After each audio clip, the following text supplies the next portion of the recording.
السلام علیکم ورحمۃ اللہ وبرکاتہ۔ میں صادق انور، استقبال ہے آپ کا میرے یوٹیوب چینل داستان دنیا میں۔ ناظرین، اس وقت کی بڑی اور اہم خبر آپ لوگوں سے شیئر کی جا رہی ہے۔ ناظرین، جیسا کہ آپ کو معلوم ہے کہ کرناٹک ہائی کورٹ نے ابھی حال ہی میں ایک ظالمانہ فیصلہ سنایا اور اسکول کالج میں حجاب پر پابندی عائد کر دی، اور ساتھ ہی میں یہ بھی کہا ہے کہ حجاب اسلامی شریعت کا لازمی جز نہیں ہے۔ اس کی مخالفت جمعیت علماء ہند، مولانا ارشد مدنی، مولانا Mahmood Madani, all India Muslim personal law board, Darul Uloom Deoband اور دیگر مسلم تنظیموں نے اس کی کھل کر مخالفت کی ہے، اور پورے ملک میں احتجاجات اور پروٹیسٹ جاری ہیں۔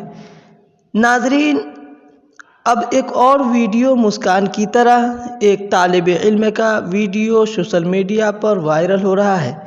کل تک حجاب پر بات کی اور اب ٹوپی پر بھی بات آ گئی ہے۔ آپ اپنی اسکرین پر دیکھ سکتے ہیں کہ کرناٹک کے رائچور ایک سرکاری اردو اسکول میں ٹوپی پہننے والے ایک طالب علم کے ساتھ ایک ٹیچر کا رویہ آپ دیکھ سکتے ہیں کہ ایک ٹیچر نے اس طالب علم سے ٹوپی خود سے اتروائی، ساتھ میں ایک تماچا بھی رسید کر دیا۔ ناظرین، اس خبر کے متعلق آپ کیا رائے رکھتے ہیں؟ کمنٹس کر کے ضرور بتلائیں۔ السلام علیکم۔